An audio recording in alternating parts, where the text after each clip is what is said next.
East Texas Live. Welcome back to East Texas Live on KEDK. Joining us now is Rebecca Smith. She is with the Alzheimer's Alliance. We're chatting about another caregiver workshop that you guys have going on. You guys have been on every week, I think, so far, just kind of chatting about these different things you're offering to caregivers in the community, and you have another workshop coming up. What's going on? We have two coming up. We have one coming up August 17th, and that's in English, and that's driving in dementia, and we have our second Spanish event coming up, and we're really excited to offer that to the Spanish community, and that'll be August 26th. All right. Now, before we jump into those workshops, just in case maybe this is the first time viewers are seeing what you guys do or learning a little bit about these caregiver workshops, can you tell everyone a little bit about what exactly the Alzheimer's Alliance is? Sure. So unlike the Alzheimer's Association, which is national and they focus on research, we focus on care for people with dementia now. So we've been in the community for about 40 years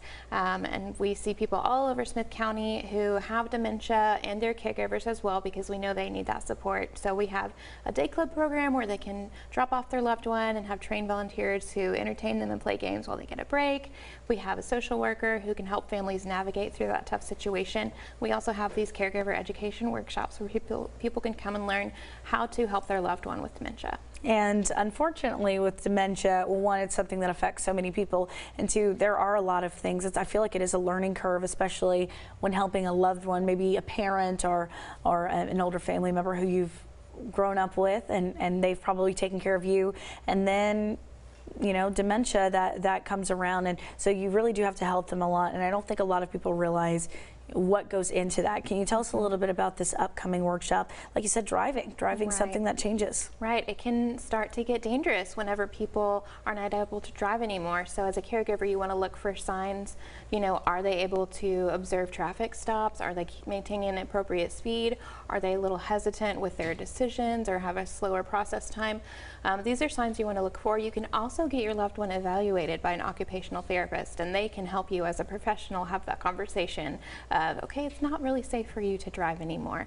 And there's lots of other tips. We have Texas A&M is sending representatives from their Ag Extension for their mature driver program. So we're going to have lots of tips from the experts of how do you have that conversation that can be difficult.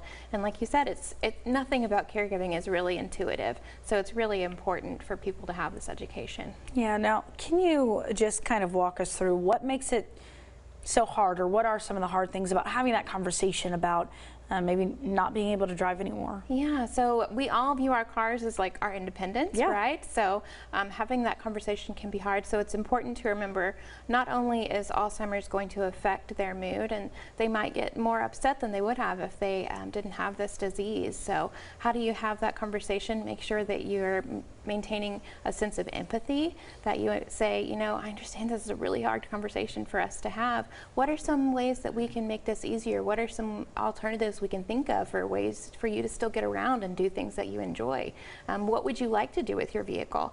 And then of course, as a last resort, there's taking the keys or installing a kill switch into somebody's vehicle and that kind of thing. But the important thing is making sure that your loved one is safe and that people on the road are safe as well. Definitely, I agree with you. Now, can you tell everyone again when the class is and where they can register for it? Sure, it's August 26th, and they can register at ALZ Alliance/events, and that Spanish one is going to be on there as well. Okay, fantastic. Well, thank you very much, Rebecca, for coming in. Thanks for sharing this, and of course, again, thank you for everything you do for the community. Thank you. All right, we'll be back